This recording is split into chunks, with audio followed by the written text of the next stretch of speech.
Let's watch.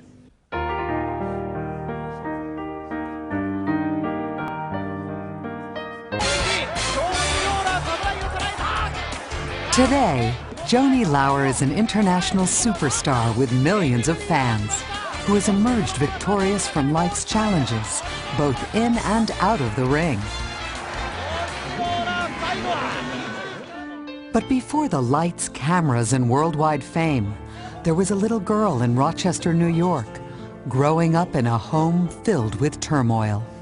There was a lot of domestic strife, alcoholism, and I really don't want to talk about it. Joanie traded the harsh violence of home for the harsh violence of the gym, finding refuge in male-dominated bodybuilding. Oh yeah, like I was going to wind up at the Dinosaur Open. But it was her intelligence, not her body, that eventually landed her at the prestigious University of Tampa. Yeah, well, like that's a great school. It's high school with ashtrays. With an eye on world affairs, Joanie majored in foreign languages. I did learn how to say, in 3 different languages, "Professor, keep your hands off my ass." Her passion for international issues led her to Costa Rica, where she served in the Peace Corps. It's true. I put the peace in Peace Corps. Costa Ricans, malnourished and without modern medical care, were comforted by Joanie's compassion and dedication. Humanitarian work? I have the hottest rack in the world, and you want to talk about inoculations? Unfulfilled by helping others, Joanie began to seek out new challenges. Well, I'm not about to be painted into a corner. If you look back in history, look at Mother Teresa. She got painted into that humanitarian corner, and she never crossed over. Joanie did cross over, making the logical transition from Peace Corps to professional wrestling. Her remarkable journey from Rochester to the ring is recounted in the New York Times bestseller, If They Only Knew. Suddenly, Joanie Laurer wrestler took a back seat to Joanie Laurer author.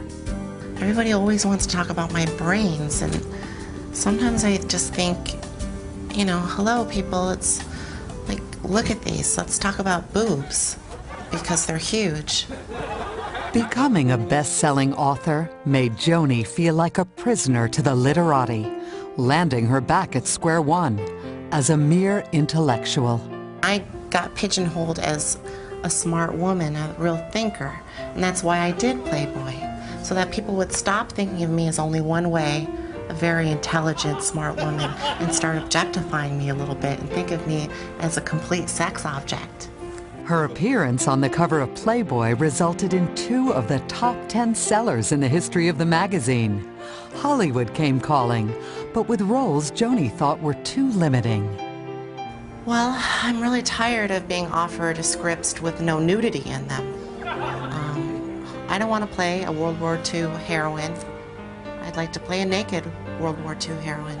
Joanie took control of her career and focused on more than meets the eye, her hugely popular exercise video. The star of the video is not exercise. It's these.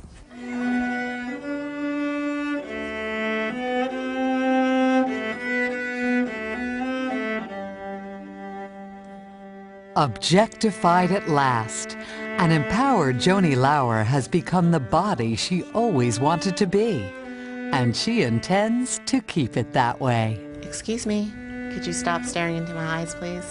You are so staring into my eyes. There you go.